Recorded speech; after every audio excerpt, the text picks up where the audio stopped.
Hello, hello, hello, everybody. Welcome to the Board Game Design Variety Hour. I am your host, Matthew Johnson. How is everyone doing today? I'm back. I am, in fact, alive. It has been quite a while since I've been streaming. There's a few folks around already. Hi, Rob. No worries. Enjoy your meeting. Hi, Aqua. Alex, how you going? Hey, Jay. Yeah, how is everyone going? It's been a while. I guess it's like 2.5 weeks, I think, since I last streamed. Hi, Brad. How you going? Thanks everyone for coming back so quickly. I apologize. I hope not too many of you came by in the previous weeks and didn't find me. I tried to tweet out whether I was able to stream or not. It's not a great secret. Well, I mean, I haven't talked about necessarily that publicly, but I unfortunately did in fact get COVID over the past couple of weeks. Both me and my fiance had it, unfortunately, and yeah, it kind of definitely takes it out of you for a while. I mean, thankfully we're both going to be fine, I think. So, but yeah, we're just sort of still recovering, still within the kind of like quarantine period, so that'll be until this Friday. So we've sort of been shut indoors for the last few weeks, and yeah, we're doing all right. No, thanks very much, Jay. It's yeah, I mean, thankfully, I mean, I don't think we were ever really worried. It was just, it was kind of the normal symptoms. Thankfully, we didn't have too many, we didn't have breathing problems or anything like that. Yeah, so you just actually, more than anything, you're just really tired, and we're still quite tired generally, so probably not going to be doing any great 2-hour long streams or something like that. Nicola, how you going? But yeah, it's nice to be back. I feel back at a point where I can start doing a few things. Aqua's doing putting something together for an AG pitch project. Oh, fantastic! Can you tell us anything more about the something? That's really cool. I did actually have a meeting with AG. I was supposed to be last Friday to pitch something, and I decided to tell them maybe let's reschedule some other time, because yeah, I think I could have maybe done it, but it was probably better to be better to take it easy. Thanks everyone. Thanks Brad. Thanks Nicola. Thanks everyone for the good wishes, and thanks for coming back. I mean, you never know. I guess it was for a long time when you're streaming, you sort of think like regularity is a really good thing to be doing, and yeah, you sort of worry if you sort of take too long off, hope people will come back. So thanks very much. Hi Zoidberg, how you going? I don't actually know your name, Zoidberg for Prez, or I can't remember it, so sorry. So you'll just be Zoidberg for me. But welcome. I am feeling better. I'm still generally a little bit tired, but that's fine. So still taking it easy, but I think I can handle a bit of chatting to camera and that sort of thing. It's warming up here in Prague. Not that I really know. Hi, Hal, how you going? Not that I can exactly tell because we're not outside, but feeling a little bit more like spring. I hope wherever you are in the world, it's feeling a little bit more like spring as well. Clocks have gone forward just this weekend, so it's funny to be streaming. I don't have to have lights on, which is kind of nice. I hope I'm not too dark. Let me know, and I can make things a little bit lighter if that's not so great. So what's today? So today is going to be a bit of a getting back into things stream. I have a few kind of newsy kind of things to chat about, a few kind of new releases, some news about new releases to chat about. And there's like one or two like other little bits and pieces to chat about. I don't have a particular topic in mind. So if anyone has any questions or anything they'd love me to chat about, drop it in the chat. As always, you're always very, very welcome to do that. Yeah, we'll just have a kind of an easing back into things. And yeah, I hope you're having a good day wherever you are. If you've got me on in the background, hope this is a nice sort of like background radio music or something like that. So yeah, no, that'll be good.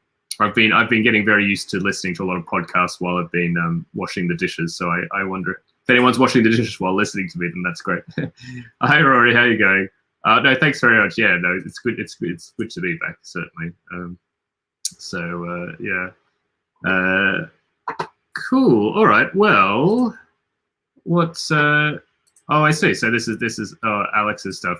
You've got a questionnaire, sell sheet, and 1 minute pitch video. Yeah. So for those who don't know, AEG is doing a kind of pitch project style thing at the moment, where I think you can sign up for a slot. I'm pretty sure, and then you can. Or you're sending them, maybe it's this, you've got a questionnaire, sell sheet, and 1 minute pitch video, and then they select which ones they want an actual pitch from. I think that's still open. Someone can correct me. If you look up on Facebook, the AEG like designers group, all the details are there. And I think it's running the next couple of months. So definitely check that out if you've got any games that are kind of near completion. Like Aqua here, a few games that are stone's throw from being finished. So I'm just going through and seeing what might be the most appealing with little polish. Oh, fantastic. Yeah, it's good to, as always, it's really great to have it's good to have like a kind of a deadline or just like a kind of a set point to try and aim for pitching and things like that. So okay, it's going until April 15th. So yeah, you got a little bit of time certainly to get your entries in. Yeah, well, fingers crossed. I hope you're able to get some things together. Do you ever want to share stuff on, or if you want me to have a look at something, or I could even look at it on stream and chat about it and things like that if that's useful for you at all. Be happy to help. For me, well, one thing that I have received in the intervening 2 weeks is I have a new copy of a new adventure game. So this is the fifth scenario in the adventure game series, the Actor Gloom City, which I believe is like the Gloom City Files or something like that. It's only out in German at the moment. And this is the first one where we worked with actually a really well-known, not well-known to me, but well-known to German audiences, German author called Hauke Gerds, who's there's Hauke there. So this was a real, it's kind of an interesting one because Phil and I didn't work on the box that much at all, actually. Hauke and the team at Cosmos did a lot of the work on that. I'm absolutely sure that's probably one of the best written ones, certainly, because it's I think it's also quite one of the longer ones as well. But you've got essentially like a novel for free from a really well-known great author, German author. So actually, I'll be quite interesting. Oh, thanks very much, Nicola. I'll be very interested to play this myself because actually I haven't really played through the whole thing. Because it was mainly done in German. It was just a lot easier for Hauke to write everything in German and for them to kind of work on it in German rather than have to translate back and forth to English and things like that. So yeah, we got our author copies, or like I've got 2 German copies. The English version will come out hopefully sometime, probably next year.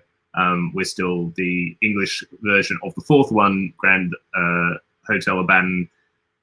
Hopefully will come out this year, so that's kind of the next one up in the English kind of way of things. So there's always a bit of a lag, but it was nice to get it. I think it's so. If any German speakers in the stream, you can get it now in Germany from all your all the good places you normally get things. Definitely on Amazon, for example, and yeah, pick it up if you can.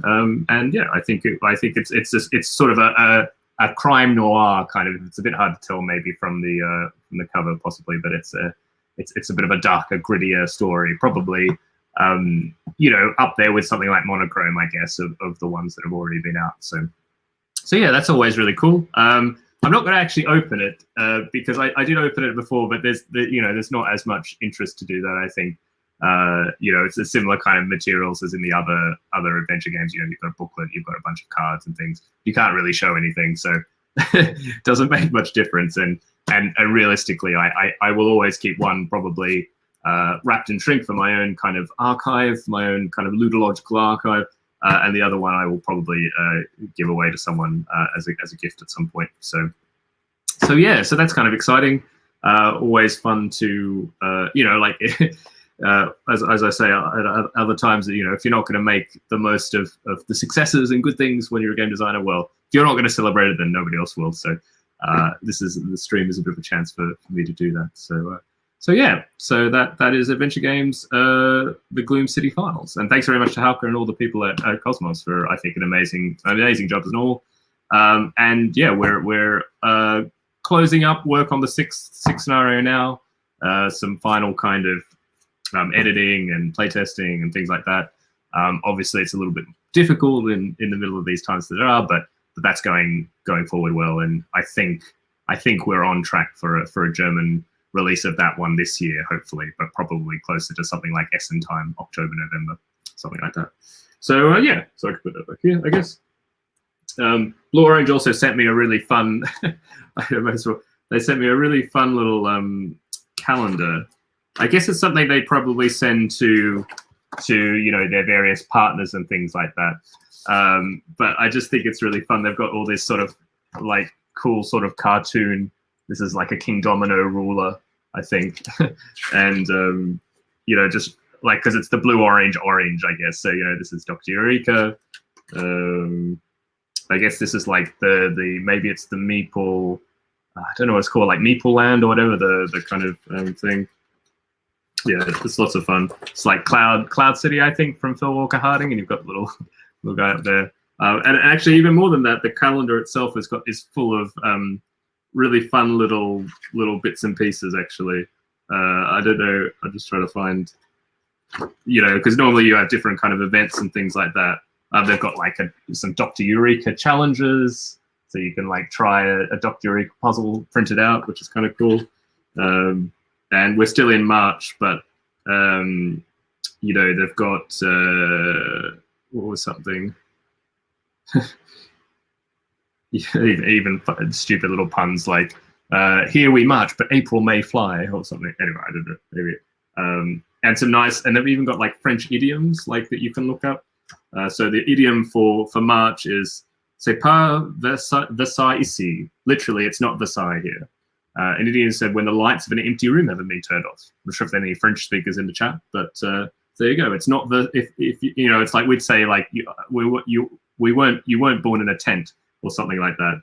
If you leave like the door open, so this is if you leave the lights on. It's not Versailles here. Anyway, so thanks very much to Blue Orange for the really fun little calendar.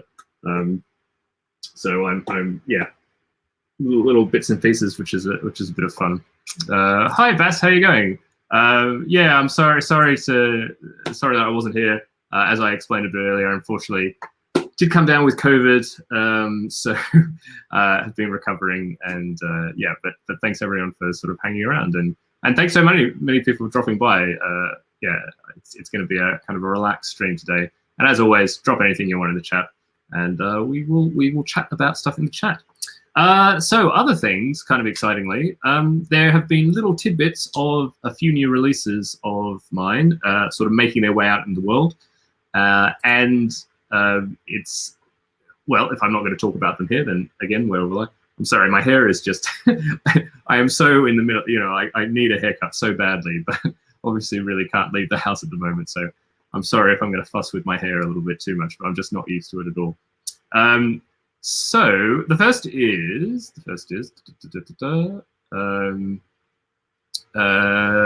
we have got, no, it's not it. We have got Vivid Memories. So some may remember this. This was originally called Vivid, but has now been added a kind of a subtitle of Memories. So this is the cover, beautiful Andrew Bosley cover. I'm not sure if I can like really zoom in. It's absolutely like incredible. I'm really just really impressed with Andrew Bosley's work. And it's a game with Brett and myself, and it's a sort of a I'd say it's sort of an abstracty game in the line of something like Azul, abstract kind of puzzly game with some beautiful pieces. And it's going to be released by Floodgate Games of like Sagrada fame, for those who know Sagrada. There will be a Kickstarter. They've announced actually when the Kickstarter campaign is going to be. It's going to be on Star Wars Day, May the 4th this year. So that's a little bit over a month away. And actually the Dice Tower had a live stream where they played it on stream. So actually, if you're interested in the game, you can actually now check it out. I'll put the link to your. I mean, I think they've put the link in here. It's in the video play. So if I put I'll put the link to the actual game in the chat if anyone's interested. And this is the like the preview video from Dice Tower. And actually, they did a really good job of showing it off. I think there was 3-player game. and which is good. And yeah, there are now a few actual images of like components and things, which is great.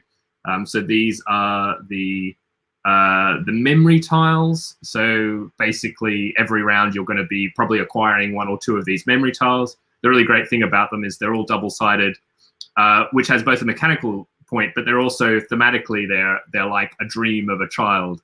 And on one side it's kind of the reality, and the other side is what the dream is. So, you know, if you've got, for example, it's a bit hard to see actually because we haven't got both sides here, but like here you've got, you know, a young child actually like flying a paper kite, a paper plane, and then on the back it's him imagining that he's actually like a pilot in a real plane, and things like that. So that's, you know, again, like amazing Andrew Bosley art. I can't say how amazing enough it is. Maybe this is going to be the, yeah, you can see actually they've got both sides. So like you can see this is see him flying in a airplane. Here you've got like a girl imagining it's a dragon, and in reality it's like flying a kite that looks like a dragon or something like that. The cover really is vivid. Yeah, it's beautiful. Like I'm really impressed, and I think I sometimes talk about how amazing it is to work with publishers who have a really great vision for your game that sometimes can be beyond what you imagine for the game. When we presented the game, it was originally called Maze. We were calling everything by a 4-letter name to try and fit like the Azul kind of reef bees kind of thing, because all their titles were. It was definitely like just targeted in the kind of Plan B next move games kind of style, and it was completely abstract. And the interesting thing was that when they saw the board, when Floodgate kind of saw the board, which is roughly, I don't know, it's like a circular board. One of the kind of ideas they had was like, oh wow, that actually looks like a brain, because it's all about making colored connections, and then it became about making these colored connections in your brain, and they were triggering memories and things like that. Hi Vez, how are you going? Welcome. Thanks for dropping by. And you've got these beautiful colored kind of strands of memory that you're basically trying to connect contiguous strands of the same color from one side to the other of your board. So yeah, Aqua asks, do you know what kind of art budget the game would have had? Is that ever a concern of yours? Actually, yeah, I have no idea what the art budget was. And I don't think the actual budget is ever something that we think about, to be honest. I think that's, I mean, sorry, I should probably say I guess one thing you might consider is, you know, like if I'm making a game with like 200 different cards that all need different illustrations, and they all need incredibly unique particular illustrations, then you might think about that. And you might go, well, is that really necessary? That's asking a lot for the publisher to do something like that. But I think, like, except in those very extreme cases where you would sort of think, oh, actually, like, this is a bit too much, you know, I'm sure they wouldn't have the budget for that. Except for that, we don't really think about it that much. I don't think it's something you really have to worry about. Of course, there's always going to be exceptions where like art is important, like very important in the game. There are a few other projects, for example, kind of these more like visual narrative games where like the art is incredibly important. Like think like Micro Macro, for example. That amazing. I have to try it actually. I'm not sure if anyone else has tried Micro Macro in the chat. It's a game I very much like to try, which has this amazing, huge kind of cartoon map that you see things on. And of course, obviously, their like art budget is something important not to sort of think about. But for this, no, we didn't. We think, and then it was great. I think it kind of what was really lucky was that for a game like this, there's actually not that much art. You know, like apart from these beautiful tiles and the board itself and the cover, there's not lots of things. So I think it probably meant that they could invest in some things. So Bez, the game is called Vivid Memories. It's one of our Brett and my new games which will come out this year, and the Kickstarter is going to be on May the 4th, Star Wars Day. So, and there were some more details. I put the link in the chat to the game, and Dice Tower did a playthrough recently, so you can sort of check that out.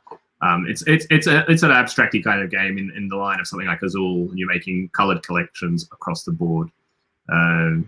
Hey, welcome, Nerved. Welcome to the stream. I don't think I've seen you before. Thanks very much for dropping by. Didn't Elysium have close to 200 cards? That is true. It's close to 100, but yeah, it probably of all the games. I mean, Monumental has obviously also had a lot of illustrations. In both those games, Monumental and Elysium, they ended up being kind of like an army of artists. So for those who don't know, Elysium, mainly a card game. There were 8 different families, and every family had a different illustrator. And it's amazing work by Philip Murray, who's the kind of production manager at Space Cowboys, who just even organizing 8 different artists, illustrators to work on a game is incredibly difficult. And they did an amazing job. But again, like Space Cowboys really invested there, as did Funforge in Monumental. So yeah, I think it's great when the publisher can invest in that. And obviously it just depends on what the game is. Both Elysium and Monumental, like the cards are like the core part of the game, so it makes sense to make. And even Funforge with Monumental, there's like a basic deck that every civilization has, which is identical. They have 1 or 2 special cards, and then about 14 cards, which are the same for every civilization. And when I had originally kind of pitched the game, I had just sort of assumed that you would only put like 4. You'd have like 4 of these basic decks, and then you would add the other cards to them, and you would start, each game that way.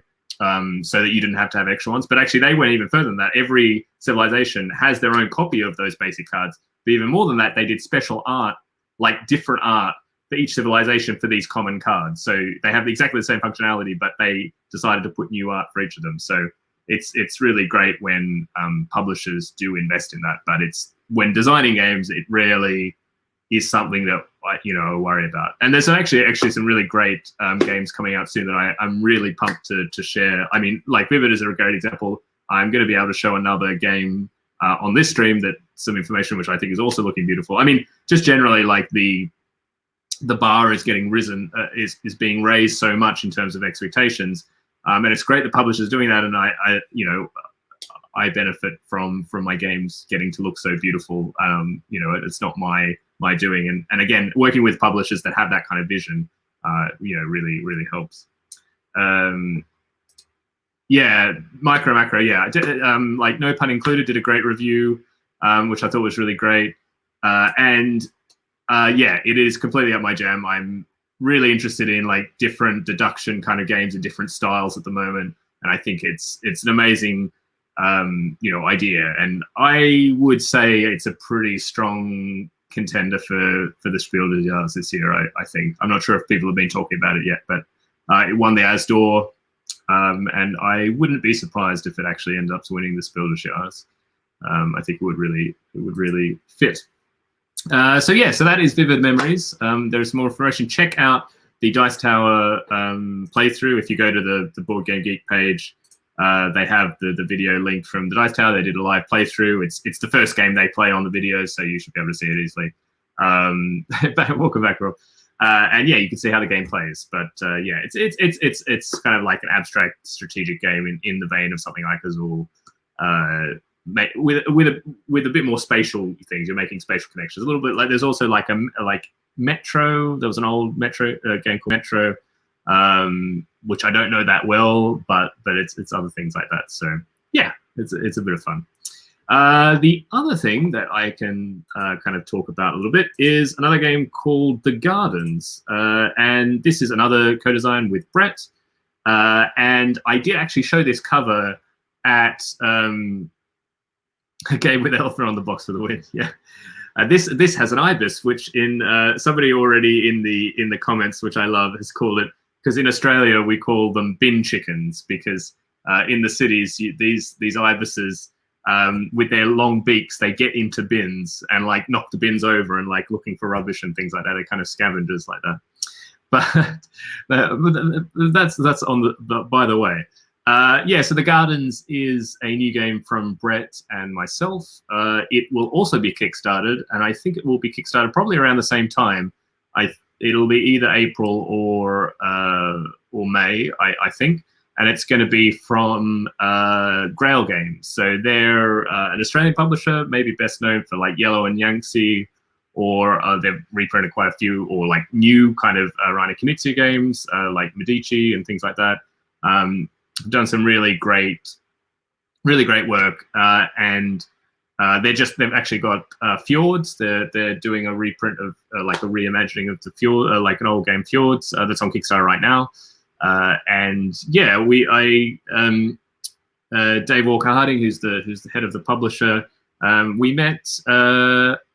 I'm not sure if the first time we met actually was at Gen Con a few years ago, and I showed him this game amongst a few other things, and he wanted to make it. And the game always had the theme of you building a garden, but the really great thing, again, talking about publishers sort of bringing their own ideas for themes into the game. He thought, he's from Sydney. I'm also from Sydney, or yeah, I was born in Sydney, and he had the idea of kind of slightly retheming it into the Botanic Gardens, the Sydney Botanic Gardens, and this is the classic scene from the Botanic Gardens. Actually, you're on the other side of the Opera House, and you can see the bridge, and it's really, really beautiful, right on the harbour. Actually, like this kind of viewpoint is very similar to where one of my cousins got married, for example, which is a really lovely place to be. Yeah. Oh, I see. Did Bin Chicken make it into the Wingspan card? Okay, I'll have to check it out. I haven't played with the Oceania expansion yet, so I'll have to check it out. Yes, David is the other Walker Harding. Yeah, they are in fact related. That is true. And he's a lovely bloke. Really, and great publisher to work with. But so we had the cover, but they have actually released the first image of so it's a tableau builder essentially with cards. And I'm not sure if you can really see the join of the cards, but like, like this is how many cards across. It's like 7 cards across and 3 down. And that's basically the game is you start the game with, whoops, I'll try and make it a bit smaller. You start the game with this central strip, which is kind of like 3 cards up and 1 across. And then you're going to, over the course of the game, you'll draft 18 cards to add into your tableau, and you'll end up with this beautiful garden. There's a few like sort of twists in that each card belongs to like specifically one of the rows. So, the cards in the top row, you always have this like skyline that you see. Cards in the bottom row, you can always see this kind of cityscape. Cards in the middle have neither. So they always look like this. So you're drafting cards. You're drafting cards 1 for each row, each round. So you're choosing how to do that. And then there's various ways that you're scoring the points. You're trying to make paths line up, and you have these walkers who will walk, which are like meeples, which will walk through the gardens, and they want to see lots of different types of trees. So you can see that there's a few different colored trees. There are 4 different types in the game. You're trying to like make these kind of cascades, these like water features that run all the way like continuously in a single column. You've got fountains, you've got statues, and all these sort of score in your kind of normal, point salad-y kind of way. But it's sort of a really light experience. Really nice, and there's lots of like cool like kind of modules that we've worked on. So the base game can be really simple. You play in like 15 minutes, but then there's like new cards, new scoring conditions to kind of swap in, extra little mini things to put in. We might have some animals and things to like beautiful Australian animals to add into the game.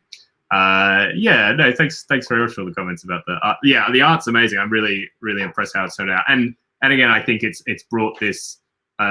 Basing it on this real world, like the Sydney Botanic Gardens, is just really it's I think it's a really special place to David, and actually it's kind of, I don't think I fully grokked how special it would be to me until I started seeing the art. You definitely got a little bit homesick seeing it, and yeah, so that's kind of, it's sort of a light family style game. So if you like kind of a beautiful like tableau build or something like that, check it out. I mean, it's definitely in the line of other things that Grail Games has done beforehand. So yeah, we'll see how that goes, and that will also be kickstarted kind of April, May, something like that. I don't think there's actually a specific date as yet, but yeah, so it's nice to be able to show a little bit more details about the games, and I'm sure when the Kickstarter launches and things like that, I'll talk a little bit more about what's going on, and there'll be a bit more information obviously about gameplay and things like that. But yeah, it's been a nice few weeks. It was a bit weird because I didn't really have any energy to do anything, but it was definitely a busy few weeks in terms of like new information coming from publishers and projects sort of moving along slowly. As much as we all make fun of like the ship in the Suez Canal, but Yeah, it's definitely a tough year in terms of like different, just even completing projects. I think it's really tough at the moment. You know, like shipping is really difficult, and I think there've been lots of other publishers sort of talking about it at various points. But like, yeah, it's just the kind of like the lead times you need, both in terms of printing and in terms of shipping and everything is crazy. So I'll be happy if I get 1 or 2 games coming out of there. But yeah, Aqua asked, do I know if I have any games on there on the Evergreen or whatever? I don't know. I don't think so. So like, for example, with the adventure games, I know they print in Germany, so that's kind of lucky that it's not as affected by either the kind of transport or, you know, I think they have good access to the printer in Germany, so that's good. I think that's going to be the games that will get released this year are going to be the ones that probably are ones that printed in Europe. I think the Chinese printers, as much as I understand, are kind of behind, or like there's just so much demand, and there's also been, you know, difficulties with just capacity because of COVID and things like that. So yeah, I think it's going to still be a kind of a lean year. It'll be like, I think it'll be super interesting to see what happens with if Essen runs, for example, just how many publishers are going to be able to have a game actually ready. I know several publishers who are kind of foregoing having a big Essen release because there's just huge amount of uncertainty, not just in whether there'll be an Essen or not, but whether they themselves can feasibly even get their games like ready and shipped in that time. So it's definitely tough. Would I go to UKG Essen if they happen? That's a good question. Having now had COVID, yeah, it's sort of strange. I have a slightly different thing. I mean, and obviously it doesn't stop you in terms of, you know, obviously the different variants.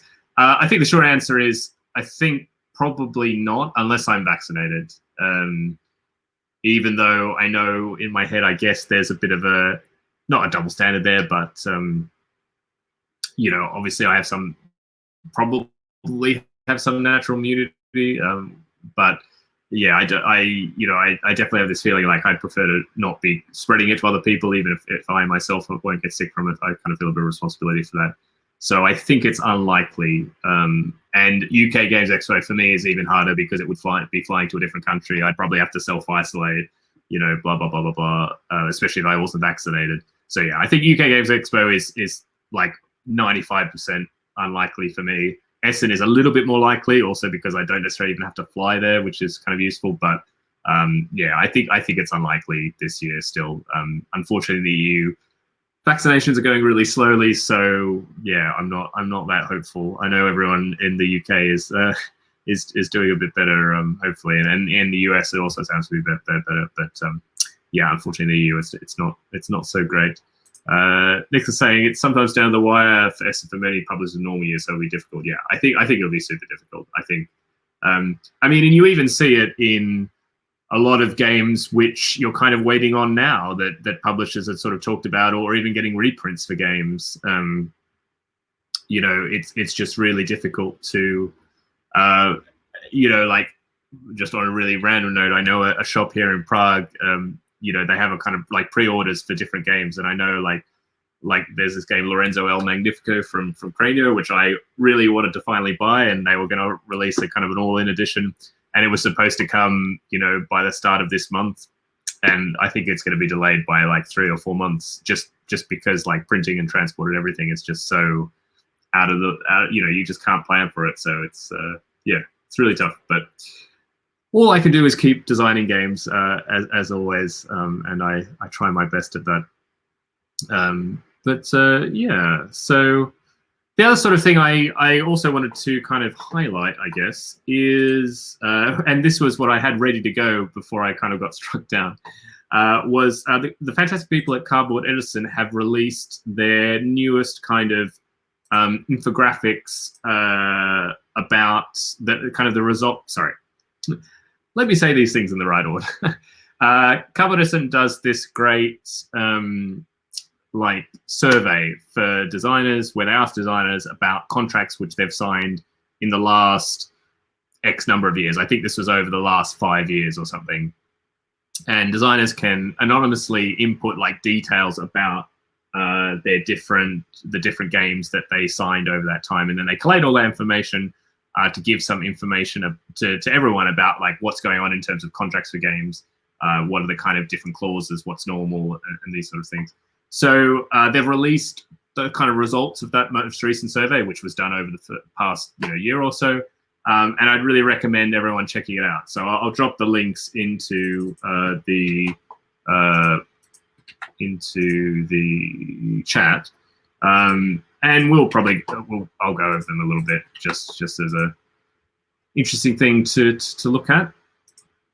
Alex asks, so it's a good time to branch into digital games.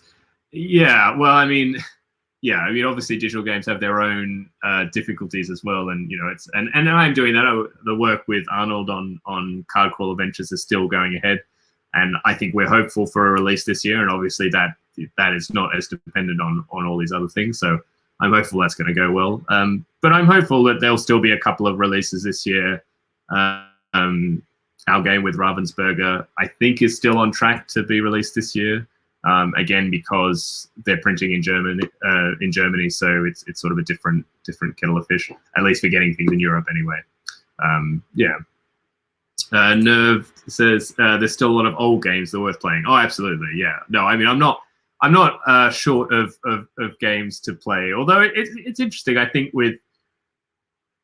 for me, I think a soft spot for me are these kind of like medium weight Euro games, and I have them on kind of a bit of a rotation. Like I'll play a game, like 5 or 6 times, and then I'll move on to another one. And every now and then, like things will fall off the rotation, and I wouldn't mind getting 1 or 2 new ones to kind of keep things fresh. I haven't been too bad. I haven't bought too many new games recently, so yeah, I'm always looking on things like this. Yeah, it is harder if your job is making you guys. I mean that's the difficulty. I really feel with for publishers at the moment. I think it's a really, really tough gig. We had to announce for the Monumental African Empires Kickstarter, we had to announce it as a delay. They announced that today. It's going to be delayed at least until November. So that's like a delay of something like 6 months. And it's just the reality right now. Between COVID and shipping and factories and everything, it just makes things difficult. So I hope all the back. I'm very sorry to anyone who backed the game. But believe me, we're doing our best to kind of get everything, to backers when they can. But it's just the reality at the moment. I hope people be sort of understanding of that and can enjoy the other games they have. But yeah, it certainly makes it difficult. Yeah, so signing a game. Yeah, I mean, I won't go through it like completely forensically because all you folk out there can read for yourselves in your own time. I should check what I was saying.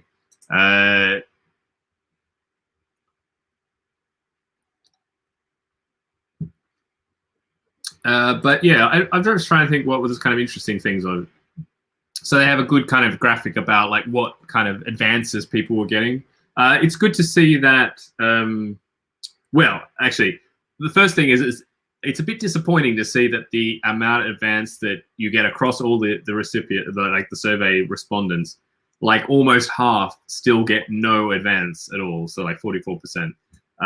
We definitely that's a real pity, and I would say that's something I think almost out of everything I've seen in the report that is. I hope will change. I hope that, and I think this is something that hopefully designers can, you can use this if it's your first game and you negotiate about a contract, then hopefully you can actually you can even use these numbers as kind of back up what you think is a reasonable claim, because you can compare about what's in the industry, and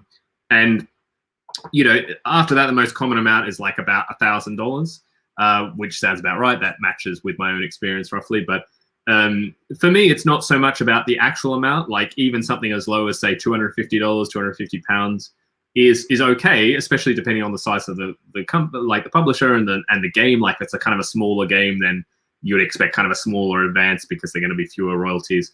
But even just having the publisher put some money at the point of signing, I think is showing that they're kind of serious about it. I really encourage everybody to, like demand is always a tricky word to say, but to really ask about it. And I think it's certainly a reasonable expectation. I'd love that the industry will get to a point where that is just completely standard. And I don't think it's actually really a good enough excuse if it's a smaller publisher to really say that they can't afford it, because I would sort of argue that if you can't afford even quite a modest advance, then I don't think you should be signing lots of new games. You know, that I think that should be I think it's a reasonable request, in my opinion. Rob says, my very limited experience suggests that simply saying any chance of an advance can work without too much fuss. Maybe I was lucky. Yeah, I don't think, I mean, I'm not saying that you should go to a publisher and say, I demand an advance. What, you know, like, don't like abuse anybody, don't. But I think it's perfectly reasonable to say, like, yeah, is there a chance that I could get an advance? Even and saying, like, even something a small amount, like a couple $100, you know, that would mean a lot to me. And you could say, well, you know, like it's important to me to show that you're serious about publishing the game. And, you know, it doesn't have to be a huge amount, but, you know, it shows kind of that level of seriousness. But yeah, I prefer that. I hope in the next survey that 44% of no advance decreases.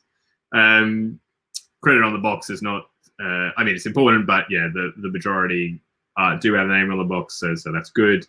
You don't tend to have much creative control. I don't think this is particularly unusual. You know, you have these sort of non-infringement clauses. So yeah, I'm kind of skimming through a few of these because I think a lot of them are pretty standard, I would say now, and it's kind of borne out in the details. Like it's like 80+% of contracts have this thing. So I'd say that, you know, these things are both widespread and rightfully so. There says £200 seems like enough for a tiny outfit like me.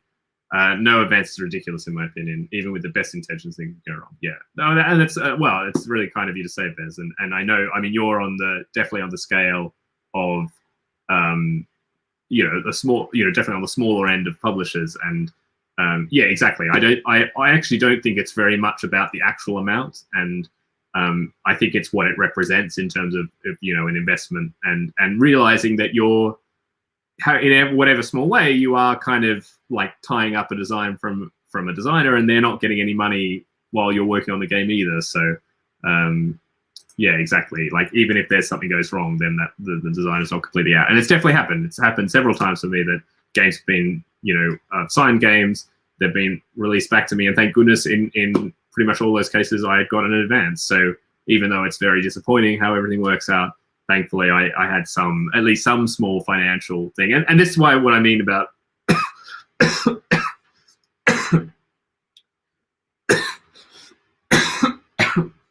oh, sorry. Should have, I've been quick enough, I would have muted myself. Apologies to anybody. You know, the kind of length of time sometimes that you can have signed a game, you know, can be on the scale of like a year or two. And realistically, say a publisher has had a game for 2 years and then they release it back to you. At that point, the difference between, I mean, of course, you'd prefer like $1,000 to $250, but realistically, even $1,000 is not very much compared to how long that game has kind of been tied up. So that's why I say don't get hung up on the amount. It's ultimately, obviously, more advance is better, but it's, at the end of the day, you're not using the advance to like pay for the game, or it's, you know, it's not going to pay you like an hourly wage or something, but you know, it's just showing the publisher is serious about what's going on there. Yeah, and then, oh yeah, they have a bit about the survey demographics, which is sort of interesting. I guess it shows the, I mean, this is not really about the results of the survey, but it's kind of interesting to see who kind of answered the survey. Still mostly like North America, which I think makes sense. Cardboard Essence based in the US, and I'm sure most of their audience is in the US. Kind of sad to see that, you know, that South America and Africa is not represented at all. And, you know, that's definitely something, in Southeast Asia, although I guess Asia's maybe Southeast Asia, I'm not sure. You know, it'd be great to see, hopefully those numbers will also increase in the next iteration of things. Games signed roughly, you know, across the different years. And yeah, it's not a great statistic in terms of, you know, gender diversity either. I don't know, like 40 to you know, it's like 15% female, which is not great, or female or other. So, and you know, overwhelmingly white as well. So it'll be interesting to see these numbers, how they kind of change over in the next iteration. But it's good that they at least have, you know, gathered the data where they can. Yeah. And then the other one that they had is looking at like post-publication terms. So like this is, I guess, talking about royalty rates. It's a little bit more technical, I guess, in a way. Not technical, you know, there were just basically lots of options. I should also say that I also participated in this survey. I probably put in details for like 10 contracts or something like that. I suggested to Kubernetes, and they should set up a form where you can enter the details at any time, because basically they do this thing where they open up the form for like 1 month.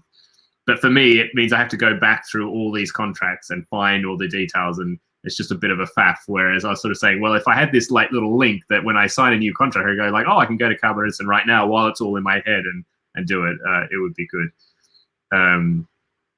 There's I would expect a 4-digit advance from anyone who is claiming to get a game sold in bigger numbers, but I wouldn't necessarily expect that for a small thing. But even a 2-person company offered me a £500 advance for a game that is incredibly niche. Yeah, I think it's reasonable. I guess I think the first thing that I would love to see change in the industry is just an advance become standard, and then we can start talking about like what the actual amount should be. But yeah, exactly, it's going to scale depending on the size of the publisher and how like big the game is expected to be and things like that. And I should say that like a lot of publishers are great. I haven't had that many problems with publishers, thankfully. And sometimes, you know, often, you know, when you ask, they're very quick to say, oh yeah, that's fine. You know, even if it wasn't in the contract originally. Only really once can I think of a reasonably well-established publisher who didn't have it in the contract. I asked for it and they said no. That's only happened once. So that, you know, it's always worth asking for these things. And it was definitely a disappointment when that publisher said that they wouldn't pay in advance, which I think was, yeah, quite a bit of a problem. But anyway, yeah, so this is talking about like what royalty type you get. Mostly it's a flat, like the most common thing is a flat percentage of the game's wholesale price, or the unit sale price, which are kind of, they're not the same, obviously.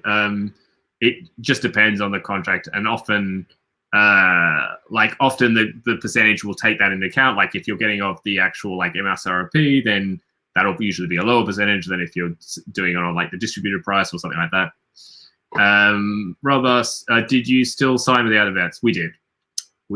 I think, I mean, and again, there's a point where you just have to kind of like weigh up, you know, what's the kind of cost benefit of it. And you know, it was definitely a big publisher that we wanted to work with.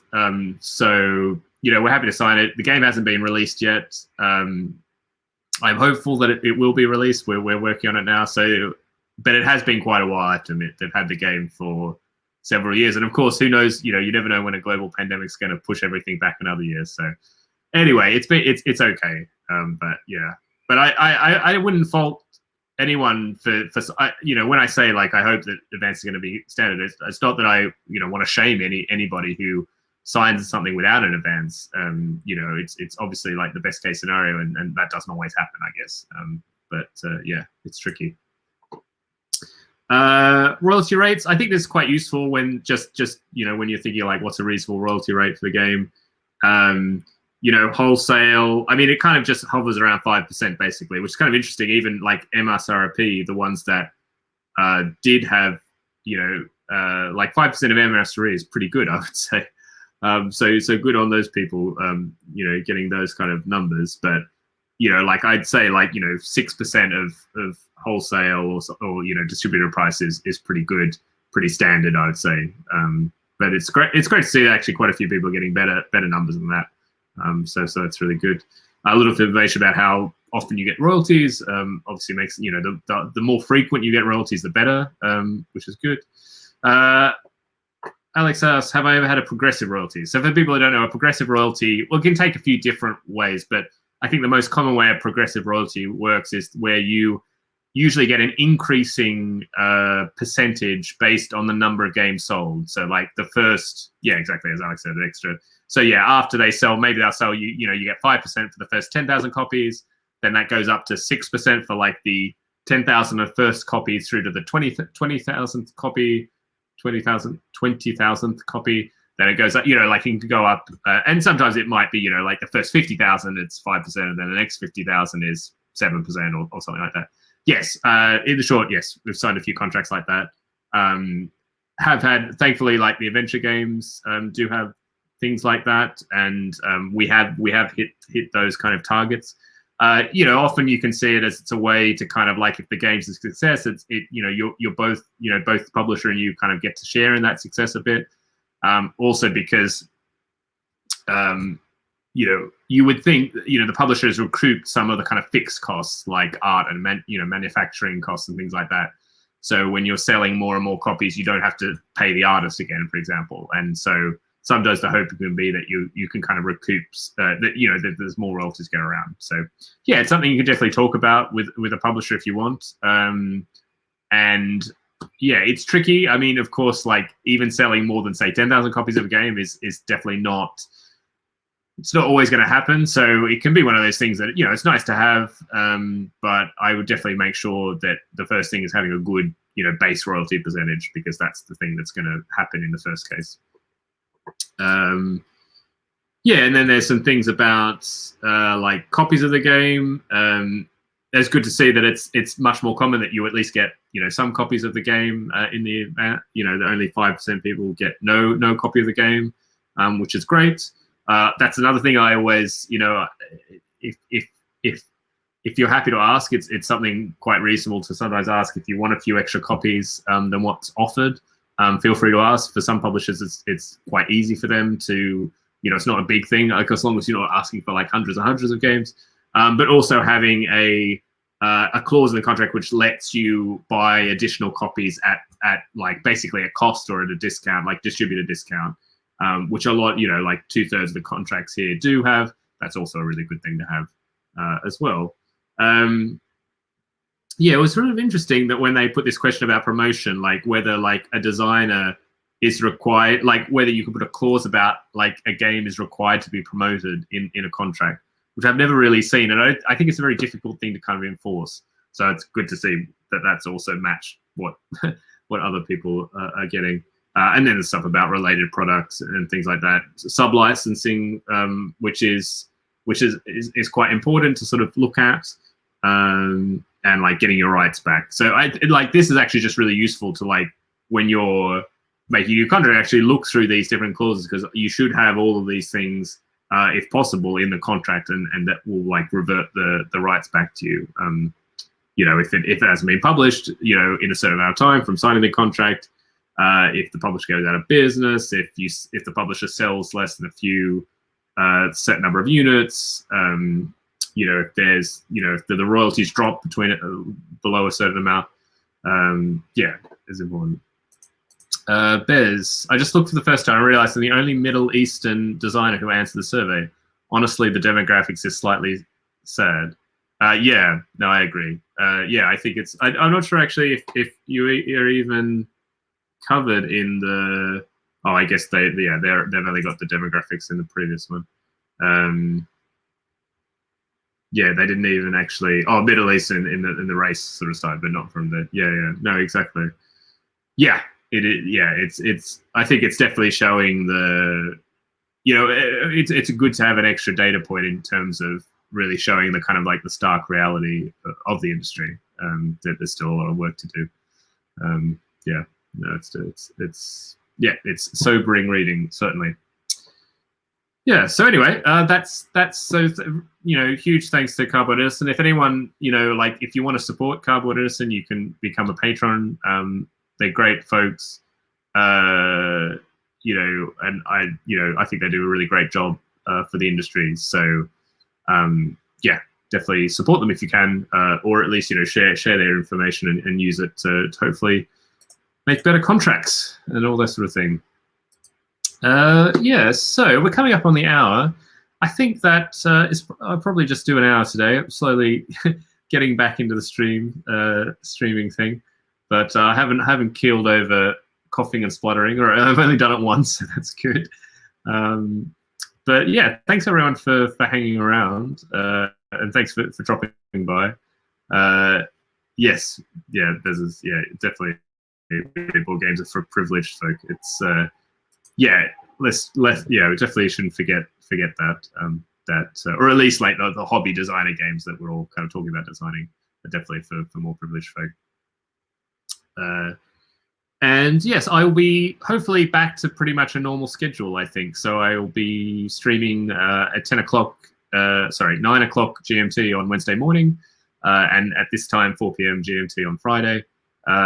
So we'll be, just sort of normal stuff. I'm not sure whether maybe I'll do a bit of game jamming. I had a couple of interviews kind of tentatively planned, and I'll try and fit them back in now that I'm sort of back into the way of things.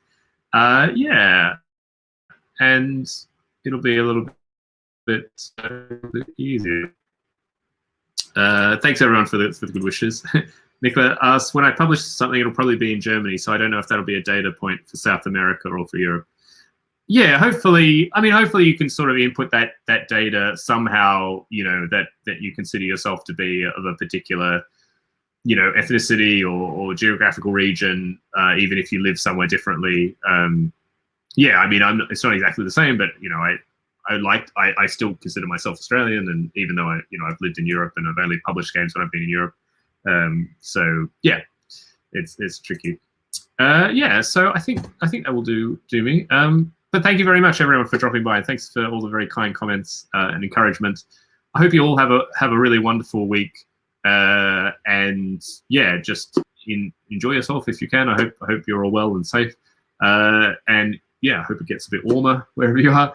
And yeah, so I'll be back on Wednesday. But until then, let's see who we can raid. We've got Sulia doing some art. Serious Play playing some Wingspan. Mike Bass music. I'm not sure if anyone else wants to, recommend anyone. But otherwise, I might check out some cool art from Sulia. Yeah. So yeah. Thanks very much, everyone. Have a great week, and catch you on Wednesday. Until then, take care. And we're getting ready to raid. Cool. Great. All right. Take care, everyone. See you. Bye.